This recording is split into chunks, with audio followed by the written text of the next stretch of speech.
Hello, welcome. Thank you for being here. Hi. We'll be starting in just a minute. We're letting people in our room. So thank you for being here. My name is Ana Sofia Ruiz, and I'm portfolio manager in D4D.net. We're very happy to have you here. So we're just about to start. Okay. Hi, good morning, good afternoon, or evening, depending on where you are. As I was saying, my name is Ana Sofia Ruiz, and I'm portfolio manager in data for development, or as we call it, D4D.net. Thank you for joining us in this first webinar. Let's talk about data and AI that we have developed along with the Datasphere initiative and the Global Index for Responsible AI. We are thrilled to have you here. Short introduction about D4D. D4D is a global research alliance that strengthens collaboration across a broad network of stakeholders. By developing and mobilizing the knowledge needed to advance the ethical use of data to address critical development challenges across the global south. We believe that the responsible use of data can help us to achieve the Sustainable Development Goals, understand the impact of the COVID crisis, or identify key priority areas for development programming to be addressed in the future. Hello. So without further ado, let me introduce you to our moderator today, Carolina Rossini. She's the Director of Partnerships and Research in the Datasphere Initiative. Carolina, over to you. Hi, Ana, and hi, everybody. Thank you so much for being here. As Ana said, I am the Director of Partnerships and Research at the Datasphere and one of its co-founders. And I'm very glad to embark in this webinar series with D4D, who has been an incredible partner since we started the Datasphere. We started a couple of years ago, but we actually formally incorporated just at the end of last year. We were being incubated by the Internet and Jurisdiction Network. For a matter of quick interview of the Datasphere, we are a foundation, a nonprofit foundation that has its mission to build agile frameworks to responsibly unlock the value of data for all. And I invite you to check our website, where we have lots of interesting publications, including, for example, on cross-border sandboxes, some of the dialogues we are doing around the world, like in Europe, and many other interesting publications, including the Datasphere Governance Atlas, where we list over 250 organizations around the world working on data governance issues. So thank you so much again for being here. And without further delay, let's jump in this panel. So as we all know, data is fundamental to artificial intelligence, and there is a direct relationship between the quality and quantity of what's fed into a machine learning application, and the accuracy and relevancy, relevancy of its output. While data governance has traditionally been viewed in terms of complying with regulations stipulating how data must be collected, stored, and processed, AI has introduced new challenges and risks to the data and to its management. It's no longer enough to obtain vast amount of data. It's no longer enough to have big data. One needs to purposefully consider its characteristics, where it's coming from, what does it actually represent, what it will support, does it support inclusive, democratic principles, distribution of benefits, equity, which are all concerns we have at the very core of the work at the Datasphere. Other questions that come up in these considerations of what data should be fed into artificial intelligence are, is there anything you need to account for before feeding that data into your algorithm? To progress in making improvements in responsible AI, it is crucial that we understand the current state of play and that we are able to monitor the progress with time and assess the impacts of those processes. That is why today we have the honor, as I was mentioning, to co-host this first kickoff meeting with the D4D network through this panel, and with being joined by all of you. So please make sure to introduce yourself in the chat and also share perhaps why you are here, if you work in this area, where you are calling from, so we ensure that you are all joined this vibrant network. This first kickoff event with, of the Datasphere and the D4D network, it's called AI and Data Webinar, is within the AI and Data Webinar series that we can share the link in the chat. And we will discuss questions that need to be asked to ensure that good data governance happens for AI and identify the challenges we still have to deal with. So I invite Dr. Rachel Adam to present an effort by D4D called Global AI Index and to kickstart this panel. Dr. Rachel Adams is the principal investigator of the Global Index on Responsible AI. She's also principal researcher at Research ICT Africa, where she directs the AI4D Africa, Just AI project, and the AI4D African Observatory for Responsible AI. Rachel is an associate fellow at the Leverhulme Center for Future of Intelligence at the University of Cambridge, editor of the South African Journal on Human Rights, and a member of the UNESCO expert group on the implementation of the UNESCO recommendations on AI in ethics. And before I pass the word to Rachel, I think we're gonna watch a little video about the Global Index. Anna.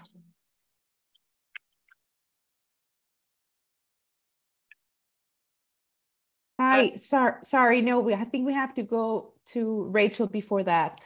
Okay, so Rachel, please go ahead. Thank you, Carolina.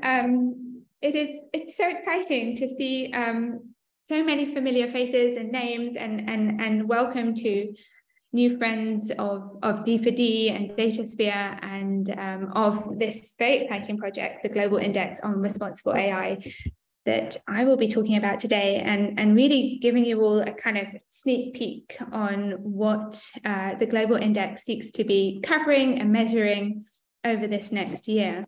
So the video will follow. The video is a bit more slick than I am, but let me find my presentation. And Carolina, please just stop me if I'm taking too long. Yes. We go to presentation mode. If I can find a slideshow. Is this fine? Is this, you can see it's all good? Yeah, it's coming. Okay. Okay, so the Global Index on Responsible AI is a new project of the D4D network. It is hosted at Research ICT Africa, where I am based. It is also part of the AI4D network of organizations and funding initiatives on the African continent, and it is funded by the International Development Research Center, IDRC, Canada. So the initiative arose from recognition of the very, yes. The presentation has not loaded on my side. I don't know if it appears for others. Perhaps you can refresh your browser. Oh, is that what I should do? Okay, yes. Well, let's try, right? Because it's just loading. Yeah, try slideshow again. Okay. Has it worked now? Are you on background slide? No. Do you think maybe it's better if I leave it on this view? Yes, or is that like that, exactly.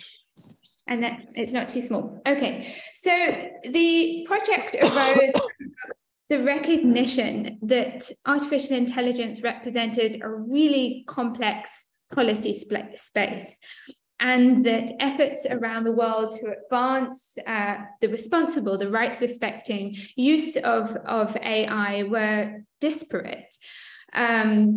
There have been a number of principles and standards and instruments that have been developed, but there isn't a comprehensive tool that seeks to track how far the implementation of these tools and practices are.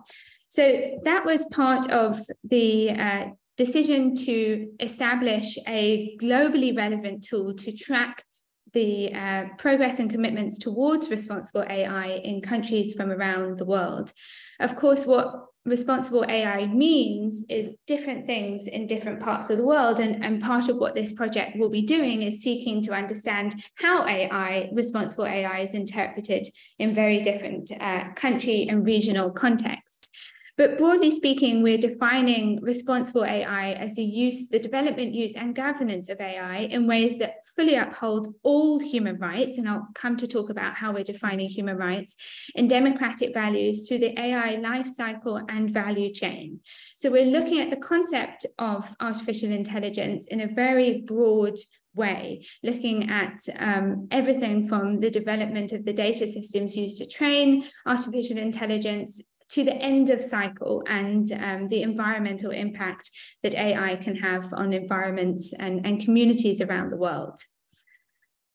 The aim of the index is then to assess whether the country conditions exist to support and promote the responsible use of AI, and to track what progress looks like over time. This is a study that we hope will be longitudinal, and I think the real value of it is over time and over the different editions that we hope to produce. The first edition being published later this year, and then the second edition will follow 2 years later in 2025. So our objective is to establish a systematized human rights-based benchmarks and measurement areas for responsible AI, and I'm going to show you what some of those look like. Then to assess the country conditions to support and promote responsible AI. We seek to generate evidence for decision makers at all levels, from national policymakers to international and regional policymakers, to advance responsible AI efforts and work collectively together. And of course, to support the realization of AI ethics and responsible AI principles in practice. Some of the key elements of this study is the human rights-based approach, the primary and secondary data around key indicators. I wonder if we could just put those of you who are not on mute. We will be publishing the results on an open data portal so that other researchers and interested parties and stakeholders can access and manipulate the data and see how we came to the rankings and the scorings that we have. In order to collect the data around the world, we're establishing a global network of independent country researchers in at least 120 countries. We are developing contextualized results where the design of the index has been informed by regional consultations, and the analysis of the data will also be informed by our regional partners, and many of you are in the room today. And then we hope to obviously establish means of conducting really rigorous comparative analysis about, as Carolina spoke about earlier, the state of the art of responsible AI around the world. So at present, we're structuring the global index. The design of it is structured under 4 dimensions. The first dimension is on human rights and artificial intelligence, and you can see the 2 sub-dimensions of human rights and collective rights there. And I'll go into all of this in a bit more detail. The second dimension is looking at responsible AI governance. The third dimension is looking at national responsible AI capacities to meet the commitments made under the responsible AI governance dimension. And the fourth dimension that is collected through secondary data. So the first 3 dimensions are collected through primary data collection, through a questionnaire that is filled out by all the country researchers. The fourth dimension is established through secondary data and key secondary data indicators, looking at the broader environment needed at a country level to support the advancement of responsible AI. So you can see at a different kind of depiction of this, we have the global index split into these 4 dimensions with their sub-dimensions. So as mentioned, the first dimension is human rights and artificial intelligence, with the premise that the protection of and respect for fundamental human rights and collective rights and freedoms is paramount to the responsible development and use of AI around the world. And so we're assessing the extent to which countries are taking steps to protect key human rights and collective rights that are implicated by AI. So here you can see the kind of key thematic areas that we're examining under these two sub-dimensions. The thematic areas are then split into indicators that offer more precise measurement areas, but we're looking at gender equality, access to remedy and redress, data protection and privacy, bias and non-discrimination, education and skills development over primary, secondary and tertiary education around artificial intelligence, and the protection of children's rights that may be at risk from the use of AI. The second dimension looks at collective rights. So when we were conducting the consultations in the design of this project and asking stakeholders in very different parts of the world what they would like this index to measure and to look like and to include, there was a lot of conversations around the limitations of an individualistic approach to human rights and the importance of collective rights, including labor protections, the protection of cultural diversity and indigenous and local languages that are being collated into language sets for artificial intelligence, environmental protection, and a community level data sovereignty. So not national level data sovereignty, but data communities' rights over their own data as all fundamental to the human rights that are implicated by AI use. So the second dimension then assesses the responsible AI governance that we expect to be in place, therefore measuring the extent to which countries and governments are establishing and implementing key governance tools for responsible AI. So as we're assessing these different areas of AI governance, we're really not just looking at, is there a law, is there a framework in place, but we're asking the researchers to assess the extent to which these laws and frameworks are being implemented, the extent to which there are actions by governments to advance implementation of particular laws and frameworks through government programs, policies, budget allocations, and so forth. So the first sub-dimension pertains to the rule of law. And you can see many of the key principles and issue areas that many of us immediately associate with AI ethics and responsible AI. Then we move into the enabling policy environment around a national AI policy, the requirement of impact assessment tools for social impact assessments, privacy impact assessments, environmental impact assessments, and the existence of regulation, which we expect to be at a policy level at this stage in the maturity of AI policy for social media. Then the last one under responsible AI governance, the last sub-dimension, is the technical standards that we expect to be in place to protect rights at risk from AI use. Rachel, yes. 3 minutes. 3 minutes, that's fine. We're on dimension 3.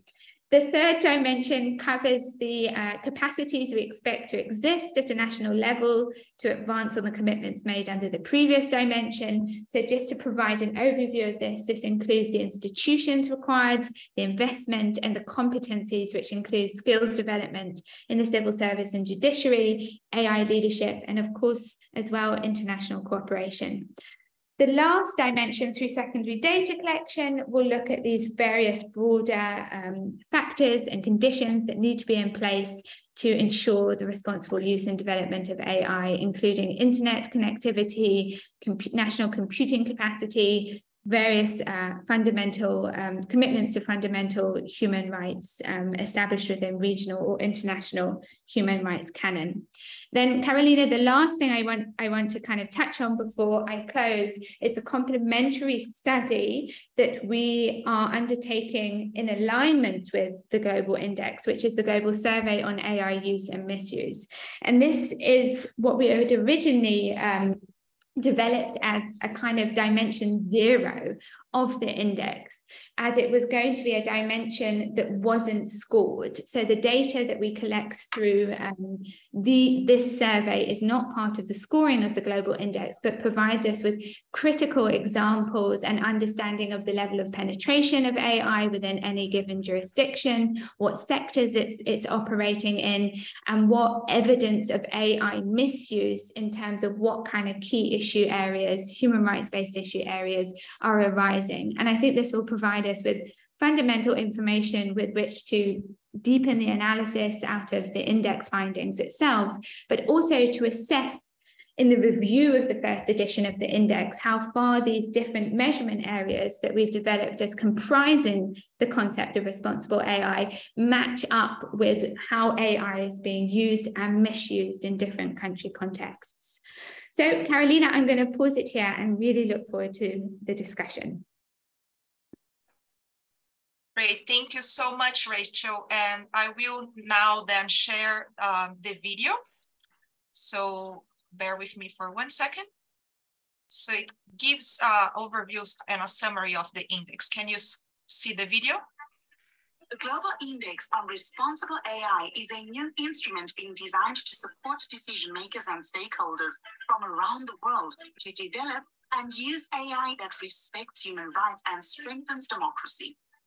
AI is having a significant impact on almost every aspect of our daily lives.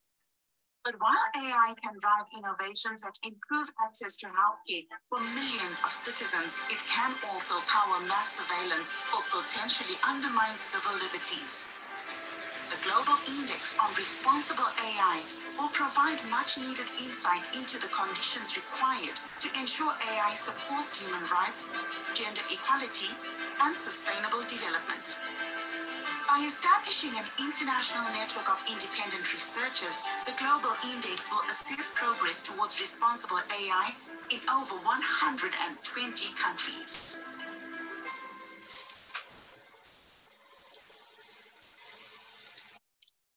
Thank you. So as you guys can see, it's a tremendous effort that D4D and specifically Rachel are leading.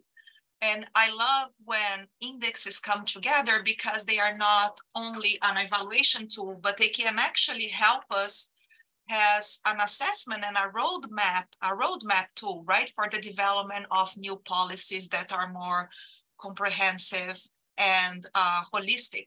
So going back to our program, I wanna invite Dr. Emma Rootkamp-Blowen and Dr. Alba Anthony to join us. Sorry if help me to pronounce your name, but in terms of introductions, Emma is the AI ethics research professor and head of the Department of Philosophy at University of Pretoria. She's the leader of the leader of ethics of artificial intelligence research group at the Center for Artificial Intelligence Research, CAR, in South Africa. She has a PhD in philosophy, in mathematical logic and philosophy of science. She was the chairperson for the UNESCO ad hoc expert group that prepared the draft of the 2021 UNESCO Global Recommendations on the Ethics of AI, and a current member of the UNESCO ad hoc expert group working on implementing those recommendations. She's also the rapporteur for the UNESCO Commission on Ethics and Scientific Knowledge and Technology. Dr. Alba Anthony, she's a senior fellow at the Technology and International Affairs at Carnegie Endowment for International Peace, where she researches socio-cultural implications of the rapid evolution of digital technologies and data-driven approaches in emerging markets. Before joining Carnegie, Alba worked at the U.S. Agency for International Development, USAID, where she developed their strategy and was the research leader at the Innovation, Technology, and Research Hub. She also led other researchers to investigate influential trends in digital development and responsible use of emerging technologies. And finally, she led the development of USAID Artificial Intelligence Action Plan, launched by Administrator Power in 2022. So as you all can see, we are incredible, well accompanied here today. And I have a couple of questions for you, Emma and Alba. Perhaps you could start presenting some of your reactions to this index, its formation, its idea, its usability, and what is the importance of this index at this time? Alba? Sure, happy to jump in, and then we'll hand it to you, Emma. And thanks so much for the invitation to join. I'm really excited to hear from others and also to hear from Rachel about the development that this has undergone over the last several months. So I've been involved in the responsible AI community, this kind of push globally for several years now, both as an observer, trying to kind of understand the how research translates into practice, right? How our understanding of AI harms may manifest and how we can get out ahead of that. And I think it's fair to say that as the responsible AI space has evolved, what started off as a very research-heavy community that was very research-oriented, it then evolved to becoming far more principles-oriented, right? As you mentioned, Carolina, the recent UNESCO ethical guidelines, as well as the OECD AI principles from a few years back, that was sort of the movement that this whole community has gone through. And I think we all now, I think it's fair to say, have a pretty broad appreciation that at this point, there's a need to be cautious, if not flat out worried, about AI's ability to infringe on human rights, right? I think that there's enough of an evidence base there that we understand that we need to do something about it. That we need to work in an intentional and concerted way to hold AI in check. But I think the community in some ways has now come to a moment where there's a collective realization that while principles are very important, they're a necessary first step, they're nowhere near enough, right? And so I think, you know, we can agree at a high level that AI should do no harm, that AI should preserve and protect rights. But in order for that to actually translate into action and into accountability, we have to have a shared understanding of what we actually mean by AI should do no harm. That's a really difficult thing, right? And what we mean when we say using AI responsibly is important. And so if we lack that clarity, if we lack that consensus, then the problem, as I see it, is that all of this fantastic work in developing the principles ends up running the risk of just becoming another mechanism for ethics washing, right? That if we don't have clarity and consensus about specific elements, you know, what we actually mean by responsible AI, that principles alone are not going to do the hard and necessary work of pushing us into uncomfortable debates about where we want to be as a society with respect to AI. And so I think that's one of the strengths that the index offers, right? If all of our principles are actually to translate into action, they have to be interpretable, right? And clearly broken down and defined robustly enough that they're meaningful across all of the different contexts in which AI is taking root. Not just the global north, right? This also means the global south. This means the whole world. And importantly, some of the core challenges in AI, I think, still stem from a lack of representation of those who. Yes, you got mute suddenly. You're mute. Yeah, unmute. Can you hear me? Yeah. Okay, I think it says something muted me. Okay, let me know if that happens again. So just even there, so even just a simple fact, and this is definitely not a criticism at all of the organizers of this panel, more just a criticism of society writ large, but you can't ignore that even in this discussion, right? Those of us who are shaping the contours of what we're, you know, describing here, we're all white women, right? We're all women, you know, of a certain age, of a certain privilege level. And even while we have a very good degree of international diversity, one of the difficulties here is that our understanding of what's fair, everyone's understanding of what's fair and what's responsible will inevitably be shaped by our worldview and how we define equity and how we define bias, right? And that's, to me, tied to one of the more fundamental challenges here around ensuring that our ability to keep AI in check is not playing into old hierarchical structures of power, right? Where those of us who are in more economically advantaged countries are defining what this means. Even those of us who care deeply about this issue, this should be a more representative effort. And so this is a really big part of why I see the index as a real strength and a positive step forward for the global AI community, right? Its construction, its means of being tested and piloted, all of those things are being done in a consultative and ideally representative way that centers inputs from a greater range of countries and actors than have, I would say, been largely overlooked in some of the previous conversations around this. And so I see that as a really big step forward. I'll stop there. I know Emma probably has lots of things to offer, but that's a snapshot of the biggest strengths that I see right now from the index. Thank you, Alba. Emma? Thank you. Trying not to duplicate. I'll try to be a little bit more specific first in terms of exactly what I think the value of this particular index is, and then maybe say a few more general things about indexes. I think to measure evolution of commitment to responsible use and focusing on human rights and sustainability, and then gender equality, but all three, in a sense, somehow at the back of many of the principles of the main policies out there, but not really on a kind of practical level. It's important to measure this kind of progress and to have this kind of index, because it can highlight to the general public also that essential awareness of the fact that designing and developing and deploying and using AI in line with basic human rights will empower companies to engender trust and scale AI technologies with confidence, because the impact on customers and society will be fair, transparent, and responsible. And you can think, why the hell am I talking about companies?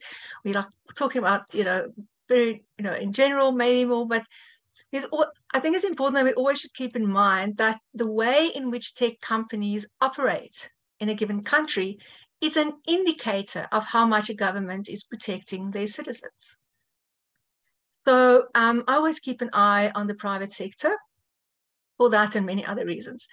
Also, this index is different from obviously the well-known Stanford Institute for a Human-Centered AI's index, which tracks and collates data relating to AI in order to enable decision makers to make meaningful action or to take meaningful action to advance AI responsibly. And I think this focus on human rights may actually inform that kind of meaningful action, because this index is different. It's also different from there are many indexes, but there's a Tortoise Media Global AI Index that at the moment only covers 62 countries, but that one is based on investment, innovation, and implementation. Again, not focused on responsible AI, again, not focused on human rights, again, not focused on sustainability. So I really think this index fills a gap as far as indexes are concerned. And I also think that we have to, in this move from what to how, from principles to implementation, also from UNESCO's side, I think it's really important to understand that we have to always keep in mind that we are dealing with countries that are at different stages of readiness to realize responsible AI governance. And companies are also at different stages of readiness, not just countries, because we deal with different kinds of companies and different companies, countries in different sectors and different sizes of company. So an index is always a way to kind of help informing a country or a company about their readiness state, to have some kind of level of comparison. And also pointing perhaps, maybe indirectly, and maybe I'm very idealistic, but I think what is also important is that we should maybe also try to interpret what an index tells us about the ecosystem within which AI is designed, developed, deployed, used, and governed. Because, complying with legislation doesn't happen in a vacuum. One needs to have the right kind of environment, and that can mean a lot of things. So again, it speaks to readiness, and again, I think indexes are there very, very helpful. So I see this index as making a very filling a gap and making an important contribution to helping with this stepping down from principles to the real world. Thank you.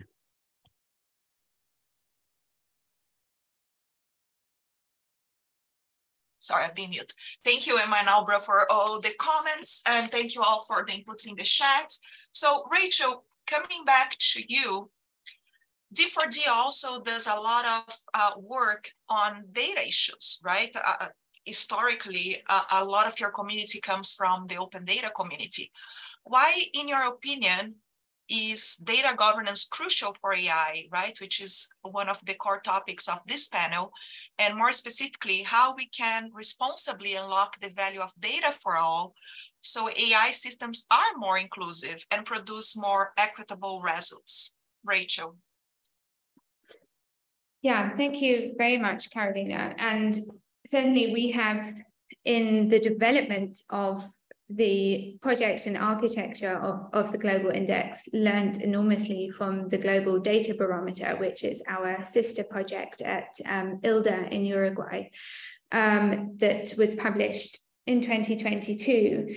So that's a key secondary data source for us. And so one of the kind of tricky conceptual questions for us was, how far do we squarely address, do we seek to collect primary data against issues that pertain more broadly to data governance than necessarily specifically artificial intelligence? And it's a complex and conflated issue. And in the end, it came down to slightly more practical issues of where there already existed very strong secondary data sources on, for example, availability of publicly held data. Speaking from an African perspective, where I work with many colleagues in this room and with many African policymakers on supporting the development of policies around artificial intelligence, good data governance policies is an essential both foundation and enabler for responsible AI. So one of the really key things on the continent is the need for data sharing frameworks, because a huge issue in the development of AI and the kind of global fairness and equity in the development of AI is who has access to data and how much does it cost them to access data, and who has the resources to be able to pay for data that they cannot readily access. And so these kind of issues around data availability, standardization and categorization of data, what data can be shared and how and with whom, are absolutely fundamental to addressing some of the deeper structural issues that are related to artificial intelligence, not just the issues of input, output, and bias, but who is able to participate in the kind of global economy of AI. And then I think the kind of other question around data that is, and Emma can really speak to this issue, is around underrepresentative and unrepresentative data sets. So with the development of AI, the biggest data sets are those that are held online or produced through the internet. So when we're talking about fairness at a data collection level, or fairness in the representativity of data on the African continent, we're looking at who is using the internet, and who is using the internet is a deeply divided question. There's a growing gender divide in access to internet resources on the African continent. The access to smartphones is not widespread at all. Internet connectivity, so a whole other range of issues, infrastructural issues associated with questions of equity and access and structure are embedded within this question of data governance. So I really plead for a deeper understanding beyond data protection and data privacy frameworks. I'll pause there, Carolina. Thank you. That's very interesting. And I wonder, right? And I want to hear Emma and Alba reactions to this. we see in data governance, and Mariana, perhaps you can help me and add that blog to the chat so people can read it later.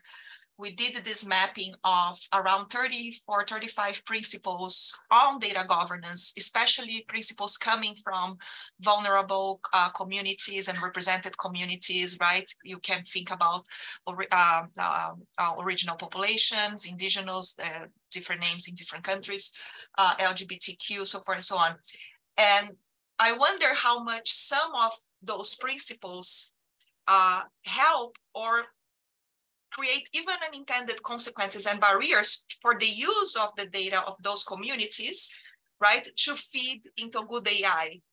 I'm always thinking as a lawyer in policy, like, okay, what are the consequences intended and what are perhaps some unintended consequences? We haven't done that analysis, but when you were talking about privacy and vulnerable include, I'm wondering now, what are some of the consequences there? Are there barriers being created unintendedly or not, right, while protecting privacy and so forth and so on? Emma, Alba, do you want to jump in?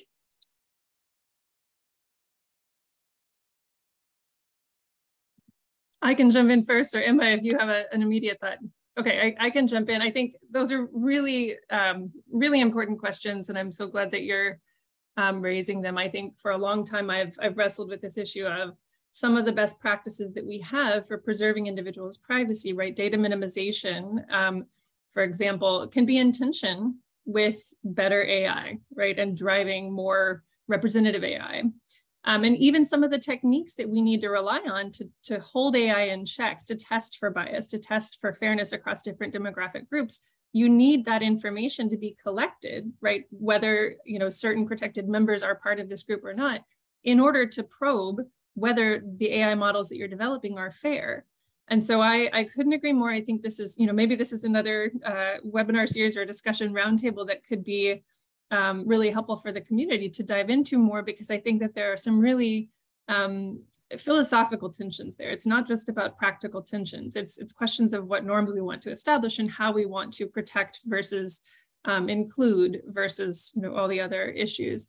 But I think the other thing that I wanted to say in terms of, you know, the data governance question that Rachel hit on just a minute ago is just around, you know, in the field that I've worked in, again, focusing on more nascent markets, right? Like the kind of development side in these settings, as Rachel was saying, you've got so many different barriers standing in the way of good data governance, but also just good data in the first place, right? You have limited connectivity, you have limited usage of digital devices, or when you have that, it's uneven or unequal, right, between genders or different groups. The digital divide is just a persistent challenge.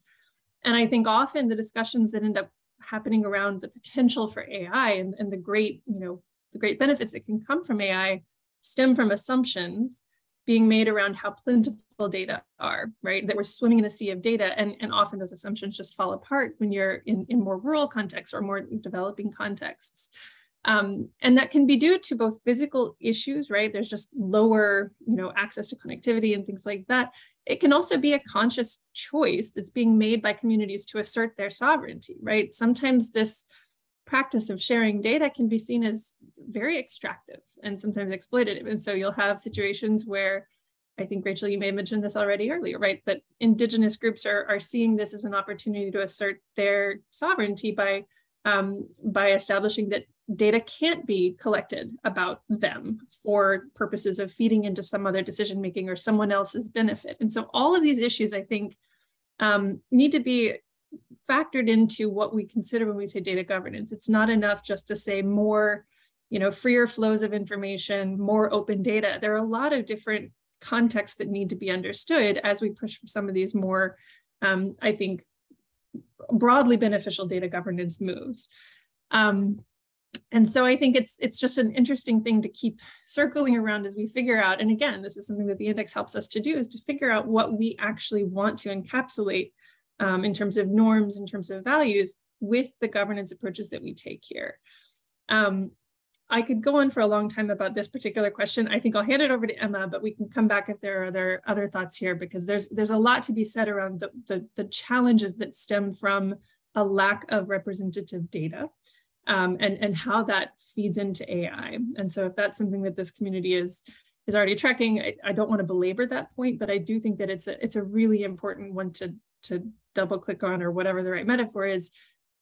When you are lacking information about a certain group and you develop an AI model to serve that group based off of information from another community, you're likely not going to be serving that community with fidelity, right? So say you make a model that's based off of images off of ImageNet, an open source repository, and the people that you're meaning to serve are not actually represented in that, you end up with all sorts of issues that I think the index and other principles efforts are meant to address.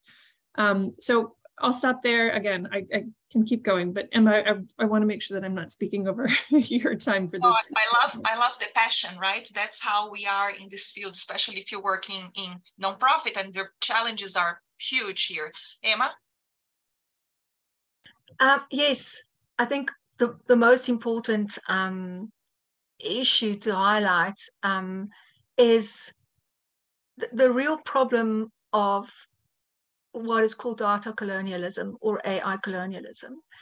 And it's not enough. It's not as if anybody in this on this call, that nobody on this call is aware of that. Of course, all of us are aware of it, but understanding the real obstacles in trying to combat that is hard. And it links to the representativeness of data. And also, if you think in terms of generative AI, I always say generative AI because I'm South African, but generative AI, try to sound more international. Scraping information and images and pieces of text from the internet means that you scrape what is there.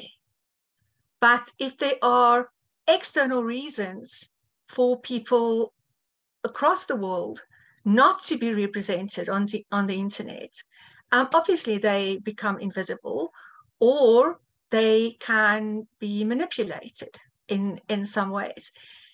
That's the one thing. The other thing in overcoming this divide is understanding that the countries that are again on the receiving end of invisibility sometimes have really bigger issues to think about. We can think that this is the biggest issue, that all of us should only think all the time about how we are being manipulated by big tech companies and what happens to our privacy. But here in South Africa, for instance, we sincerely worry about whether we will have electricity or not in the next hour, whether we will have water or not in the next hour. And it's becoming an actual real problem. So, people on the ground will lack awareness of, becoming activists for data justice. And on the one hand, I always say the secret weapon of AI ethicists is civil society, but that means that you have to have an aware civil society. And raising awareness is not the same in Ghana as it is in the US, because there are different obstacles. So a big issue remains, and I mean, Rachel also, she didn't use the term, but she also touched on that, is then this issue, and Albra talks about the representativeness of data. So, that's the one issue for me. But the other issue is also to understand that how to make ordinary people understand that issues and governments, many governments, in fact, that I have experience of, understand that if you talk about data, you are not just talking about privacy and protection of information. And then some people are waking up to bias, but they completely underestimate exactly what it means. And what it takes to ensure good data sets, quality data sets, and to track bias, and to also always remember the flip side of amplifying identity prejudice in favor of one particular group obviously discriminates against another group. But then the flip side of that is that there are, again, groups that are not even on the spectrum. They can't be discriminated against because they don't exist, because we don't have data about them. And that should make you angry on the one hand, if you are invisible in this sense. Some people can think you should be just be lucky. Maybe you're lucky, but you're not, because you will not have access. You will have allocation harm. You will experience that even if you're not aware of it, which means that sometimes other people have to speak up on behalf of these invisible groups. And then lastly, I think what is really also important for me is to flag the issue to ordinary people that they have data responsibility. And the reason why they have this is because you have the right to mental integrity. You have the right not to be manipulated. And it's a basic right that you have, but also because the kind of power that we're talking about here isn't necessarily power that is lodged with governments. Remember, when we think about uprisings and activism, we think about standing up against governments. We need to stand now. The enemy is something completely different, because we're dealing with these big tech companies that are transnational and that will wield the political power that their manipulation brings them in unprecedented and maybe unimagined ways. So that big danger, and I think is not underscored enough in conversations around data. Thank you. Thank you so much, Emma, for such passionate input. Since we are 10 minutes from the end of the webinar, I would love if people want to raise their hands to make comments or questions,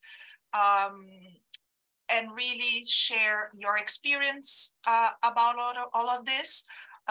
We have some very interesting comments in the chat. And one thing I want to mention, right, is the idea, if I've been working with internet issues for like almost 25 years now, right? And if you guys remember on political economy, we have the expression of wall gardens, right? So I wonder if we are gonna see wall gardens around technologies such as AI and even XR, right? Virtual reality, et cetera, because of how we govern data in these technologies, and because who we want to represent or not, because sometimes not representing groups are part of a business model and a business strategy, right? So how are we going to deal with those issues and those people that are left behind? And so much of that now, we are dependent so much on that because of, for example, digital transformation of public services, so far and so on, the adoption of digital ID. More and more society is dependent on all of this and is dependent on data. Anyway, so I'm just seeing all these connections happening, and we need to, as you said, Alba and Emma, address this in a much more holistic way, understand the complexity. It's beyond privacy, right? So I'm gonna just give the word to Juan and then Angela. Please just use like 1 minute so we can also invite others. Juan. Hello, thank you very much. This was great. It's really, really exciting. I'm Juan de Gutierrez from Colombia. I'm an associate professor. I just wanted to know a bit more about the construction of the index in itself. Particularly, I've worked in other types of indexes, and I find that it's very important to distinguish policy and law adoption from policy and law implementation. And I'm aware that you mentioned that in your presentation, but I just wanted to know more about that. And also, I'm wondering whether, for example, the elements related to rule of law and transparency have also included a question on whether, for example, the regulations include algorithmic transparency and other types of obligations. Thank you.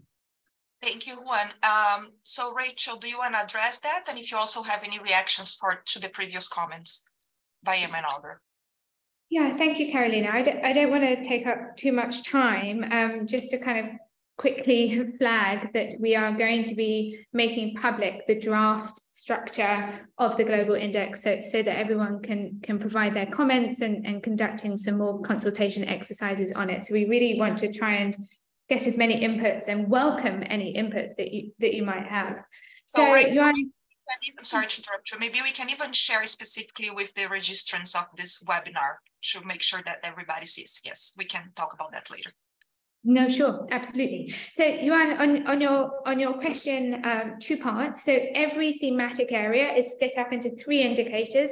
The first addresses frameworks, so the existence of laws, policies, white papers, those kinds of things. The second one addresses actions that governments have taken or other actors to advance implementation of those frameworks and the impacts that might have had. And then the third one is on actors. So who's involved in these efforts? So not just what role government is playing, but what role is civil society playing, what role are businesses playing, what's the impact of that? So we're really hoping to get something very nuanced, and it would be great to kind of have your specific inputs on that. And then algorithmic transparency registers, yes, we will be having a thematic area that addresses this separate to the principle on transparency. It's important to note, and this is something that Emma knows a lot about, but this index is trying to support the advancement of the kind of global agenda around responsible AI, so as many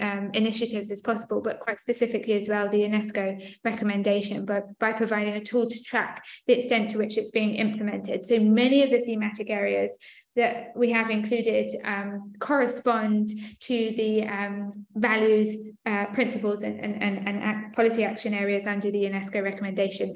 And then we have a few more that have arisen through our consultation exercise, including algorithmic transparency registers or a mechanism that functions similarly.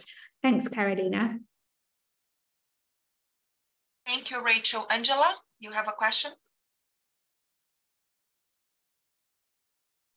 Oh, okay. Sorry, I was muted. My name is Angela. I am a PhD candidate in AI ethics in University of Otago in New Zealand. So sorry, I am in darkness, and so I'm not going to put on my video. Anyway, so my concern is actually about representation in AI ethics. I am originally a Kenyan, and I am concerned about what is happening actually in the space that we are discussing now. I feel like even when we talk about Africa, we talk about it as a monolith, and the representation for me is more like a continent and less like distinct ethnic groups that are existing in Africa and all that.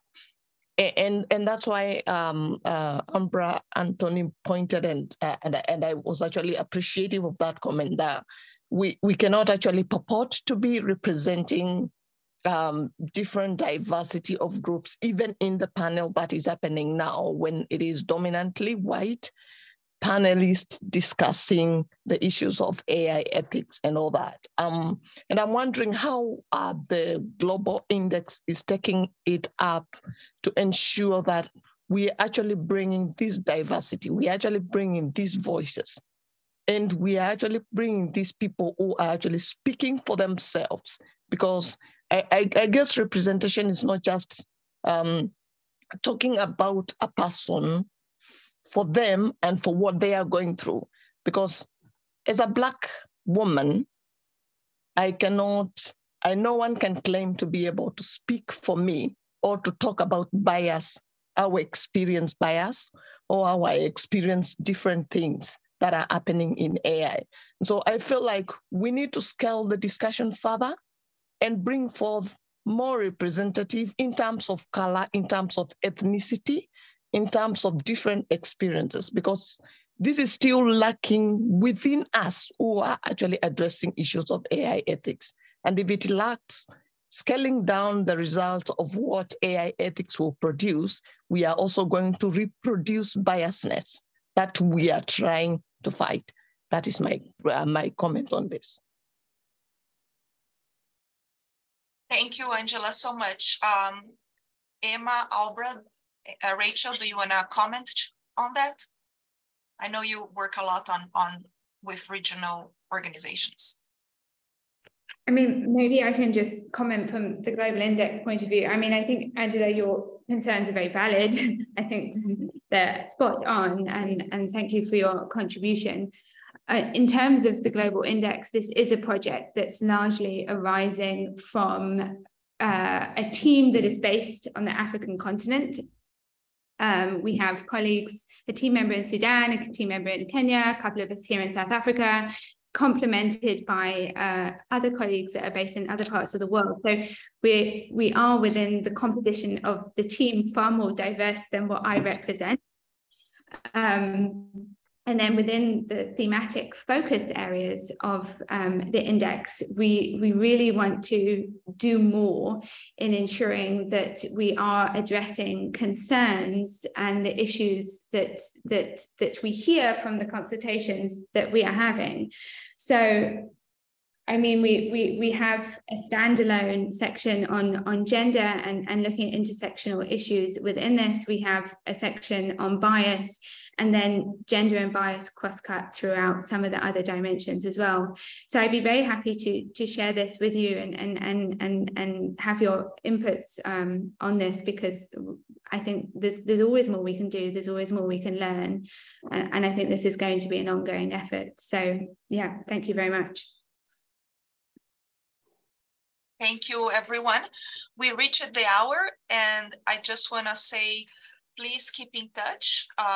Take a look at the chat. There are lots of interesting questions. I think Fabrizio also put some questions in the chat that perhaps the speakers can also address separately. But I want to thank you all for your time and your experience today. And please make sure to keep an eye on the announcements for our next webinars. If I'm not wrong, the next one is going to be focused in Latin America. So I hope to see many of you there. And Anna, any final words? No, I just want to say thank you all. Thank you for the Datasphere for co-hosting this with us, and Rachel and the speakers. Thank you so much. We will continue this conversation, and we hope to see you in the next webinar. Take care. Thank you, everyone. Bye-bye. Have a good rest of your day. Thank you. Thank you. Thank you. Bye-bye. Bye-bye.